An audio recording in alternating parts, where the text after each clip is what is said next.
Lambang Suparka Hanafi dari Universitas Muhammadiyah Purworejo, NIM 62 kelas 3C. Nah, di sini saya bersama salah satu guru SD Negeri Salam, guru kelas 6. Perkenalkan, Bu. Ya, nama saya Dwi Kusuma Wardani, guru SD kelas 6 di SD Negeri Salam. Ya. Nah, di sini saya akan sedikit bertanya-tanya dengan Ibu mengenai bagaimana cara mengajar di SD Salam, tentunya kelas 6. Nah, yang pertama, sudah berapa lama Ibu mengajar atau menjadi tenaga pendidik, terutama di SD Negeri Salam? Saya mulai mengajar di SD Negeri Salam itu tanggal 2 Februari 2015. Jadi sekitar 5 tahunan. Oh, 5 tahunan. Ya. Nah, setelah mengetahui hal tersebut, apakah ada perubahan dalam proses kegiatan belajar mengajar yang terjadi dari tahun ke tahun hingga memasuki era modern saat ini? Tentunya, terutama yang Ibu rasakan sendiri, menurut Ibu bagaimana? Banyak perubahan sih, Mas. Dari pertama kali saya masuk ke SD Negeri Salam itu ya. Dari pembelajaran itu belum ada LCD atau alat bantu media untuk pembelajaran audiovisual. Kemudian anak-anak juga tentang pembelajaran juga masih sedikit bersifat manual ya. Sekarang setelah 5 tahun ini itu dari sekolah sudah ada bantuan berupa LCD, kemudian guru-gurunya juga sudah diberi pembelajaran bagaimana guru yang menguasai di bidang media dan menguasai di kegiatan pembaruan. Intinya itu kalau dari dulu sampai sekarang itu perkembangan teknologinya sangat cepat sekali ya, Bu? Iya, betul.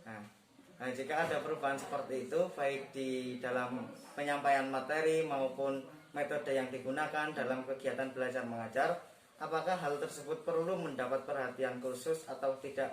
Berikan alasannya mengapa gitu, kalau ada perhatian khusus. Ya, perhatian khusus atau khususnya pada media. Ya. Media itu untuk kita menyampaikan ya pesan belajar kepada siswa, sehingga menurut saya media itu meskipun bukan utama tapi itu penting ya, dikarenakan dengan khususnya untuk anak sekolah dasar itu proses berpikirnya masih berpikir konkret ya. Jadi harus menggunakan media pembelajaran.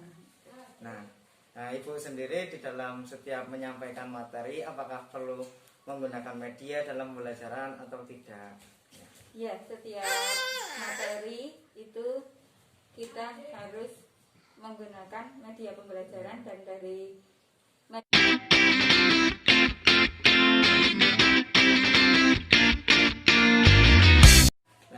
Kemudian yang keempat itu Ibu sendiri di dalam setiap menyampaikan materi apakah perlu menggunakan media pembelajaran atau tidak?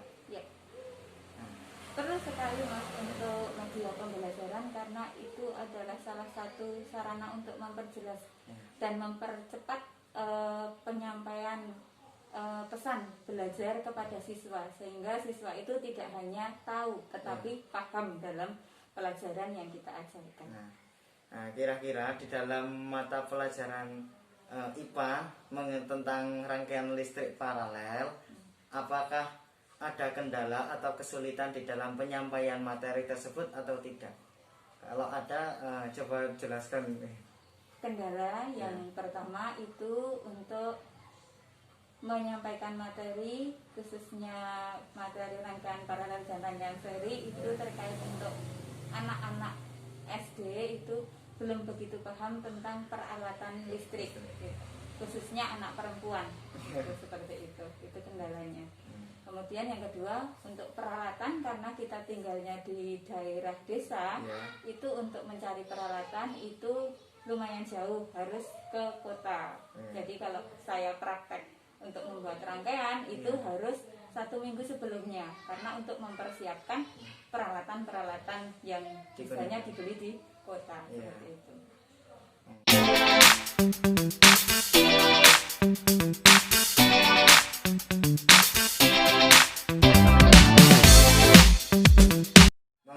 hal tersebut, kira-kira menurut Ibu sendiri, media pembelajaran yang digunakan untuk materi rangkaian paralel itu media yang seperti apa, Bu? Ya.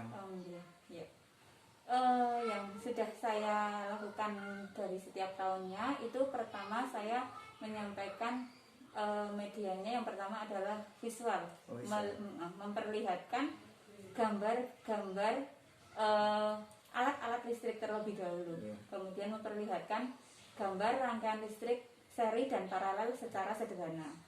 Kemudian setelah itu baru saya menggunakan media audiovisual berupa penayangan video bagaimana cara merangkai rangkaian seri dan rangkaian paralel. Baru yang ketiganya nanti saya praktek, di mana prakteknya kelompok, kemudian setiap kelompok pasti akan saya beri anak laki-laki, karena biasanya anak laki-laki lebih paham tentang listrik tentang listrik daripada anak perempuan, seperti itu.